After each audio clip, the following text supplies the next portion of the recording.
Hello, everyone, and welcome back to our English Learning Podcast. I'm Alan, and with me, as always, is Lily. Hi, Lily. How are you today? Hi, Alan. Hi, everyone. I'm feeling great today. I'm very excited because today's topic is very interesting. We are going to talk about how to talk about your best moments in English. Yes, this is a fun topic. Everyone has happy memories, exciting experiences, and proud moments. Today, we will learn how to tell these stories in English. We will use simple words, small sentences, and repeat key phrases so learners can remember easily. That's right, Alan. Talking about your best moments is also a good way to practice English. You can use past tense, words about feelings, and expressions to make your story more natural. Let's start with a very simple example. Lily, can you tell us one of your happy moments? Sure, Alan. One of my best moments was my birthday last year. I remember I was very happy. I woke up early in the morning and my family gave me a surprise. I got a beautiful cake and some gifts. I felt very special and loved. That sounds wonderful. You used simple sentences and you described what happened step by step. You also told us how you felt, which is very important. Yes, Alan. I think feelings are very important when we talk about best moments. Words like happy, excited, proud, surprised, and loved are very useful. Exactly. And we can also use small stories inside our story. For example, you told us about your birthday. You can also add details like, I ate my favorite chocolate cake, or I played games with my friends. These small stories make your story interesting. Yes, Alan. And learners, I want to ask you a question. Can you remember your happiest moment? Take a few seconds to think about it. That's a good idea. Yes, thinking about your own moment helps you speak naturally. For me, one of my best moments was when I finished my first marathon. I trained for months, and on that day, I ran 42 kilometers. It was very difficult, but when I crossed the finish line, I felt very proud and happy. Wow, Alan, that is amazing. You used the past tense to tell your story. I trained, I ran, I felt. These are simple past verbs that learners should practice. Yes, Lily, and we can also add small actions to make the story richer. For example, I drank water at every station, or I smiled at the people cheering me. Small details make your story alive. That's right. Now let's talk about how to start your story. Many learners are shy and don't know how to begin. A simple start is one of my best moments was, or I will tell you about a happy time in my life. Yes, Lily. You can also say, I want to share a special memory, or I remember a very happy day. These are natural ways to begin. Let's practice together. Alan, I will start. I want to share a special memory. It was the day I got my first pet. Great, Lily. Now, continue. I got a small puppy. I named him Max. He was very cute. I felt so happy. I played with him all day. Perfect. Simple, clear, and easy to understand. Learners, notice how we repeated the word happy and used small actions like played to make the story easy to follow. Yes, repetition is very important. If you repeat words about feelings, actions, and places, learners remember them better. For example, happy, excited, fun, played, laughed, smiled. Now let's talk about adding emotions. When we tell a story, we can use sentences like, I felt very excited, or I was surprised, or I could not believe it. These sentences help your listener feel your happiness. Exactly. For example, if you won a prize, you can say, I was so surprised and happy. I couldn't believe it. I shouted with joy. Short sentences with feelings are very natural. Yes, Alan, and small stories make your story more interesting. For example, I won a small prize in a school competition. I got a gold medal. My friends cheered for me. I felt very proud. That's a great example.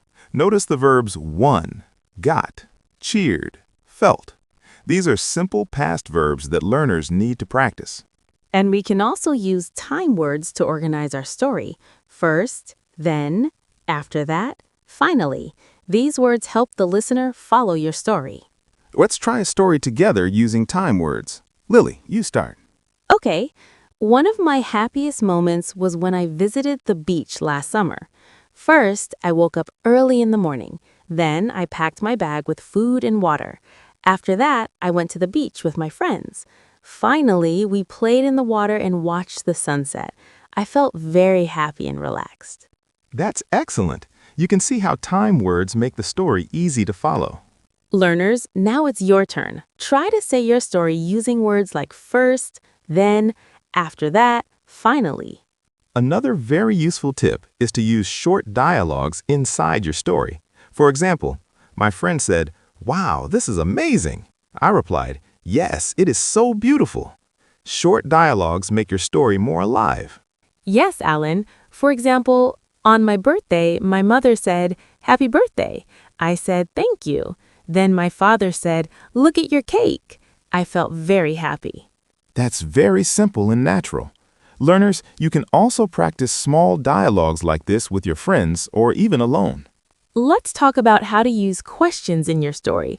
Questions make your story more interesting. For example, can you believe it? I really won the first prize. Or, have you ever felt so happy before? That's a great tip. Questions make the listener feel involved. You can also ask your listener, "What about you?" at the end of the story. Yes, Alan.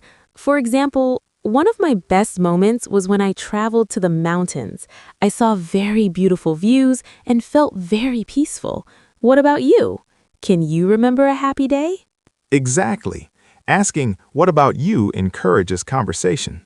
Learners, you can try this with your friends. Let's talk about using adjectives to describe your moments. Words like amazing, wonderful, exciting, fun, memorable, and beautiful are very useful. For example, "It was an amazing day," or "It was a wonderful experience." You can also say, "I had so much fun," or "It was a memorable day." And don't forget to use feelings words. Happy, excited, proud, nervous, and surprised are very useful. For example, I was very proud of myself, or I felt nervous before the performance. Another tip is to use comparisons to show how special your moment was. For example, "It was the best day of my life," or "I have never felt so happy before." Yes, Alan, these sentences show strong feelings and make your story more expressive. Let's do a longer story together. Lily, you start with the first sentence. Okay, one of my best moments was when I learned to ride a bicycle by myself. First, I tried many times, but I fell several times. Then, my father helped me and encouraged me. After that, I tried again and again. Finally, I could ride without falling. I felt so proud and excited, I could not believe I did it. That is a perfect story. You use time words, feelings, small actions, and short sentences. Learners, notice how natural it sounds. Let's add a small dialogue. My father said, "You can do it." I replied, "I will try." Then, after a few minutes, I shouted, "I did it!" Excellent. That makes the story alive. Learners, you should practice this style. Small actions, feelings, dialogues, and time words make your story very natural. Let's also talk about using questions in your story. For example, can you imagine my happiness? Or have you ever learned something new? These make your listener think about their own experiences. Yes, Lily, and repetition is very important. We repeat feelings and actions. For example, "I was so happy." "I felt very happy." "I could not stop smiling." Repeating key words helps learners remember them. Let's do another example. Last year, I went to the zoo. First, I saw lions. They were very big and scary. Then, I saw elephants. They were very large and gentle. After that, I went to monkeys. They were funny and playful. Finally, I ate ice cream and rested. I felt very happy and relaxed.